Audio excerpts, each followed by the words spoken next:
Hey, what is going on, guys? In this video today, we're going to be going over how to win more 1v1 fights in Fortnite. The truth is, being able to win 1v1 fights is one of the most crucial parts of being a successful Fortnite player.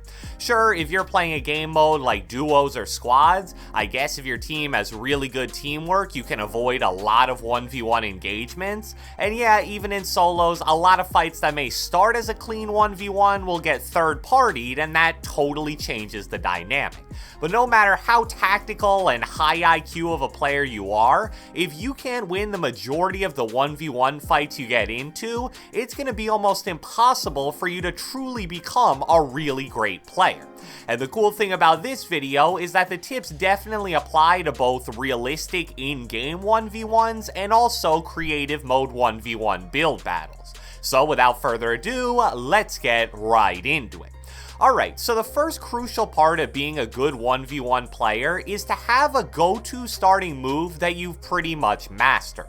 Let's say you're playing a regular solo game, and as you're running through an open field, an enemy walks out of a cornfield or something to where he's now 20 to 30 meters away from you.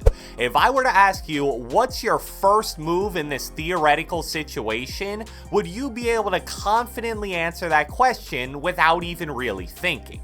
For me personally, my go-to move in pretty much every clean 1v1 in-game fight is to ramp rush or 90 for high ground, depending on how much distance there is between the enemy and I. Then, if they also try to go for high ground, which most people do, I'm going to try to block them off and then immediately go on the offensive.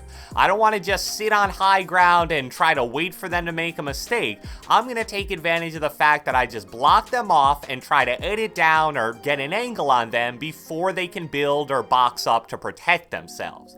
But I want to make it very clear that what I just said is my personal go-to starting move, and I totally acknowledge that it isn't the best option for a lot of players. If you don't feel comfortable playing super aggressive like that off the rip, then don't. I'll be the first person to admit that it's a very high risk, high reward play style, and if you aren't really confident in your mechanics, it's likely not going to end up going all that well for you.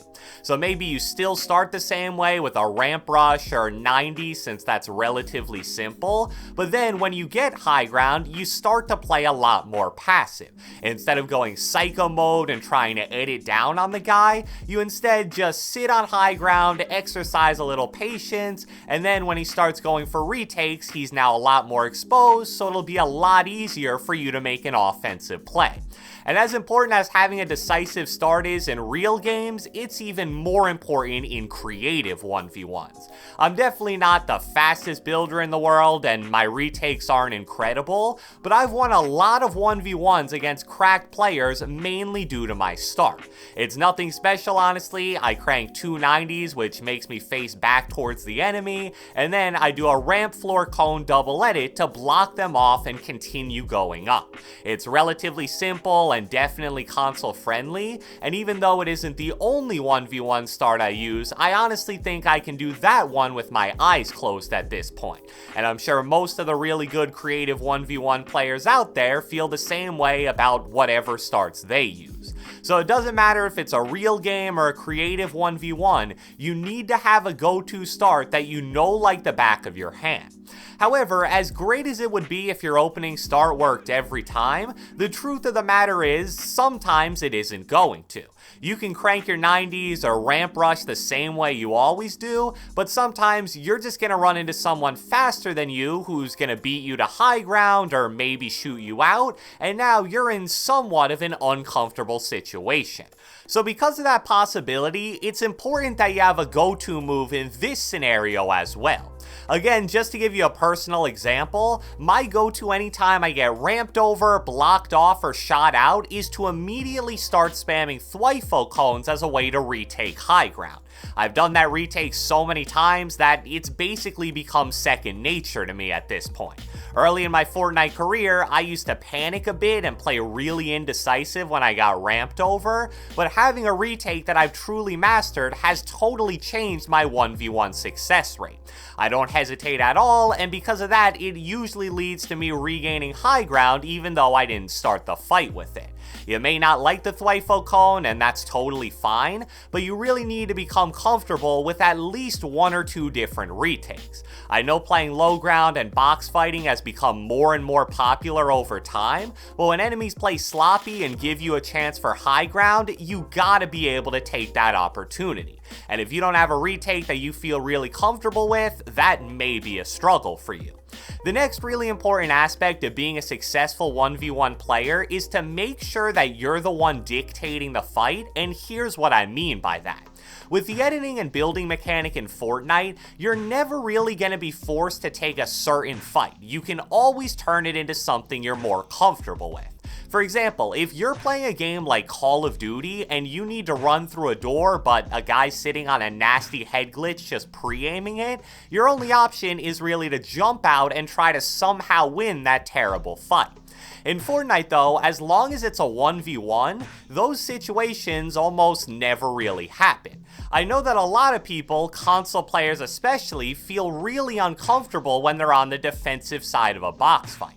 And my response to those players would basically be, unless you're going up against an insanely talented player, it's actually very easy to get out of that situation. Just hold the front wall one or two times, make sure that you have a ramp in front of you as an extra layer of cover, and then simply make a top right corner edit on either one of your side walls, and bam, you're now out of that box and you can choose to fight for high ground if that's what you prefer. I feel like a lot of players force themselves to take fights that they're uncomfortable with just because they see pros doing it.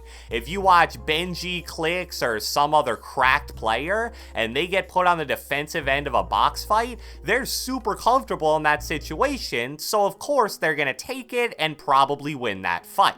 So if you watch them play a lot, you may mistakenly think that you should do the same exact thing every time. And if you aren't a great box fighter, then it's not gonna work out well for you. And this can work the opposite way as well.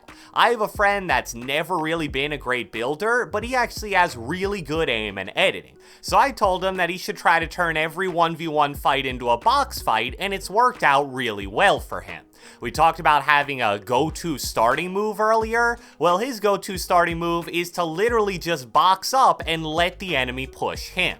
So because he has such a well-defined game plan that he's comfortable with, he's able to control the majority of 1v1 fights that he gets into, and it results in him outplaying a lot of players that are probably much better than him at the game. The final skill that you need to have to be a good 1v1 player is to always be able to track and follow where the opposing player is. If I were to ask you what makes someone like FaZe Sway such a great 1v1 player, you'd probably immediately think about things like his super fast starts, his crazy retakes, the insane edit plays he can make, and of course all of those things are important, and that's why we talked about them in this video. But the truth is, even if you have FaZe Sway level retakes and building speed, if you're constantly losing track of the enemy you're fighting, you're still gonna lose a decent amount of the 1v1 fights that you get into.